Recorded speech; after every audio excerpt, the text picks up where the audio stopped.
গ্রামের শেষে গরুর গোয়ালের পাশে একটা ভাঙা খড়ের চালায় থাকতো 14 বছরের রূপা। রাতে তার মাথার উপর ফুটো দিয়ে জল পড়তো, দেওয়ালের ফাঁক দিয়ে সাপ পিছে ঢুকতো। আর ঠিক তার পাশেই দাঁড়িয়েছিল তার সৎমার দোতলা পাকা বাড়ি, যেখানে সৎমা আর তার মেয়ে মায়া থাকতো বিলাসিতায়। মাত্র 2 মাস আগে পদ্মার বন্যায় নৌকাডুবিতে রূপার মা বাবা চলে যায়। তারপর থেকে সৎমার বাড়িতেই আশ্রয় নিয়েছিল রূপা, কিন্তু আশ্রয় নয়, যেন নরক। সৎমা তাকে গোয়াল ঘরের কোণে শুতে দেয়, পচা ভাত খেতে দেয়, আর দিনরাত খাটিয়ে নেয়। শয়তানি কালামুখী, সকাল থেকে এখনো তোর ধান ভাঙা শেষ করতে পারলি না?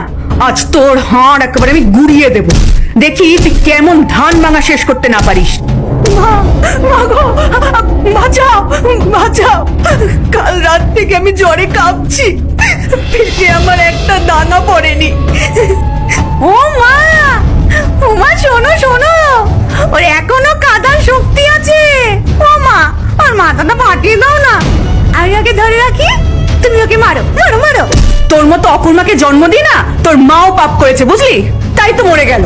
মা, তুমি ওর চুলের মুঠি ধরো, আমি ওর পিঠে 2-4 ঘা লাগাই। বড্ড বাড়বাড়ন্ত হয়েছে। কাল দেখলাম পাড়ার ছেলেরা ওর দিকে তাকিয়ে হাসছে, যেন রাজকন্যা। হারামজাদি, তোর এই রূপ আমি মাটি করে দেবো একেবারে। চল চল মায়া, এখন ওকে রেহাই দি, দুপুরে দেখবো ও আজ কি খায়। দিনের পর দিন এমনই চলে অত্যাচার।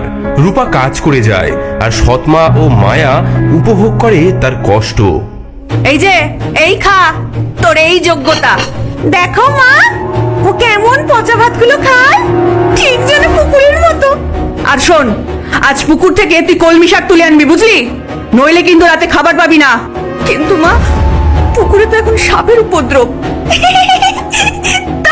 তাতে কি হয়েছে? সাপ কামড়ালে কামড়াবে, তাতে আমাদের।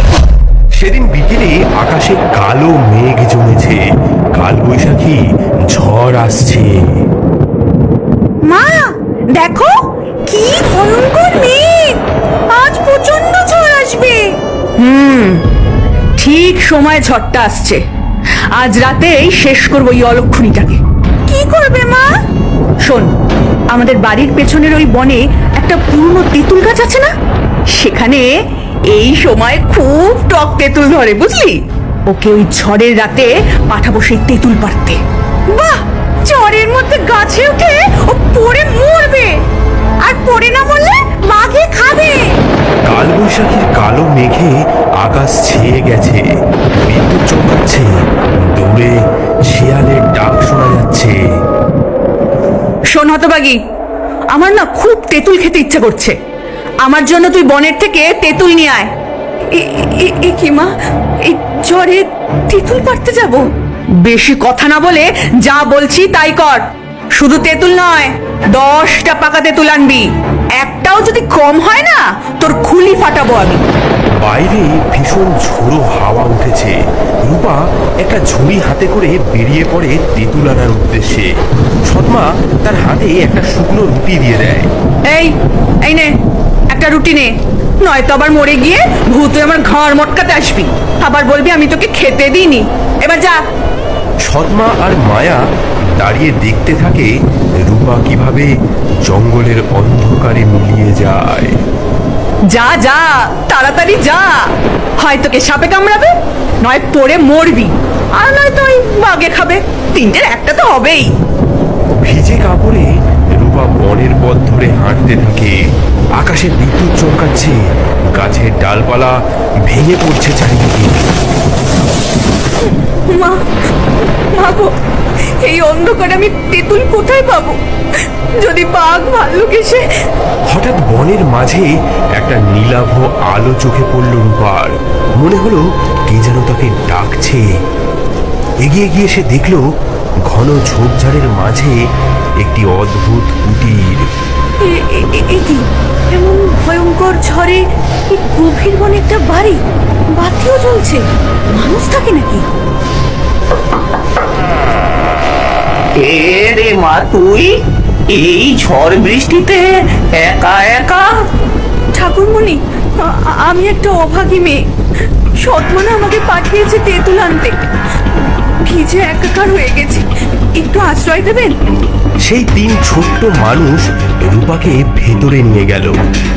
বাছারে, তোর সর্বাঙ্গ ভিজে গেছে, দাঁড়া গরম জল দি, আর এই নে গরম চাদর। রূপা গায়ে গরম চাদর জড়িয়ে নিল এবং তার ঝোলা থেকে সেই শুকনো রুটিটি বার করলো। আমার কাছে না শুধু এই শুকনো রুটিটাই আছে, আপনারা নিন, আমরা ভাগ করে খাই।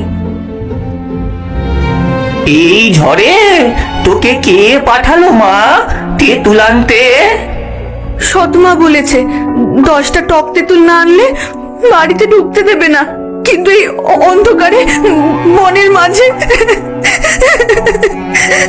3 ছোট্ট মানুষ একে অপরের দিকে তাকালো, তাদের চোখে যেন নক্ষত্রের আলো জ্বলে উঠল।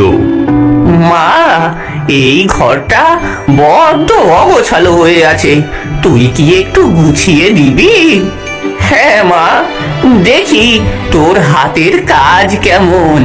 এই মাটির হাঁড়িগুলো সাজিয়ে রাখ, চালের বস্তাগুলো একটু সরা, গম ডালের থলেগুলো গোছা, আর ঘরের মেঝেটা একটু মুছে দে মা, তারপর দেখবি কি হয়।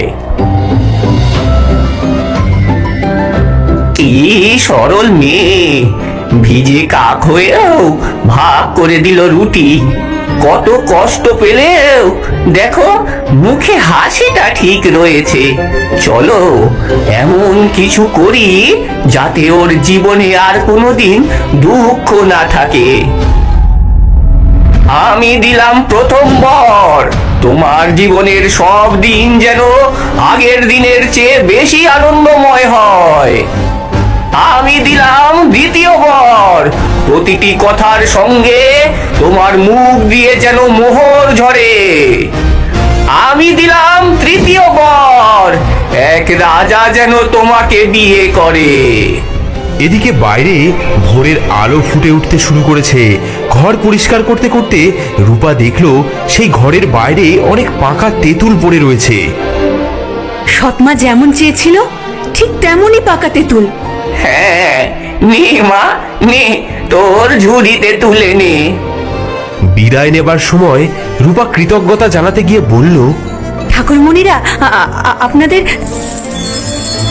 হোমা, হে কি, আমার আমার মুখ থেকে। যা মা যা, এবার থেকে তোর দুঃখের দিন ফুরলো। রূপা তেঁতুলের ঝুড়ি নিয়ে বাড়ির দাওয়ায় এসে দাঁড়ালো। কে? আমি মা, তেঁতুল এনেছি। হে কি, হ্যাঁ, তোর মুখে কি জাদু লেগেছে? সোনার মোহর, আরে এত টক তেঁতুল। সৎমার চোখে জ্বলে উঠল লোভের আগুন। মেয়েটির ভাগ্য যে পাল্টে গেছে তা বুঝতে তার আর দেরি হলো না। রূপার মুখ থেকে সোনার মোহর পড়তে দেখে মায়ার হিংসায় জ্বলে উঠল বুক। মা, আমিও যাব, আমাকেও বনে যেতে দাও। দেখো না, ওই অলক্ষণে কত সোনা পেয়েছে। না মায়া, এখন বড্ড বিপদ, বনে বাঘ ভাল্লুক ঘোরে। আমি যাবই না, আমি যাবই, আমাকে সোনার মোহর পেতেই হবে। ওই ছুটি রানী হবে আর আমি ফকির হয়ে থাকবো। শেষে সৎমা রাজি হলো। মেয়েকে পরালো নতুন শাড়ি, সঙ্গে দিল মিষ্টান্ন, পিঠে পুলি। দেখো মা, আমি রূপার চেয়ে কত সুন্দর, আমি দ্বিগুণ দ্বিগুণ সোনা নিয়ে আসবো। মায়া বনের পথে হাঁটছিল অহংকারে মাথা উঁচু করে। দূরে কুটির দেখে সে বিজয়িনীর ভঙ্গিতে এগিয়ে গেল। এই যে বামুন কুটকুটেরা, দরজা খোল, দরজা খোল, তোদের রাজকন্যা এসেছে। এ কি, এভাবে দরজায় লাথি কে মারছে? ছি ছি ছি ছি ছি ছি ছি, কি নোংরা ঘর, কি দুর্গন্ধ বাবা। এই জায়গায় থাকিস? তবে জাদু তো ভালোই জানিস। আগে একটু বসো মা।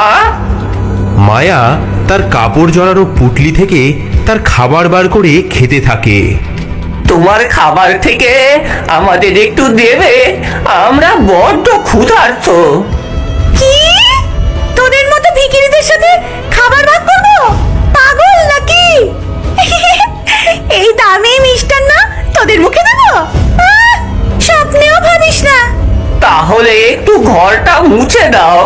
কি? আমি ঘর মুছবো এই দামি শাড়ি পরে? তোদের মাথা খারাপ?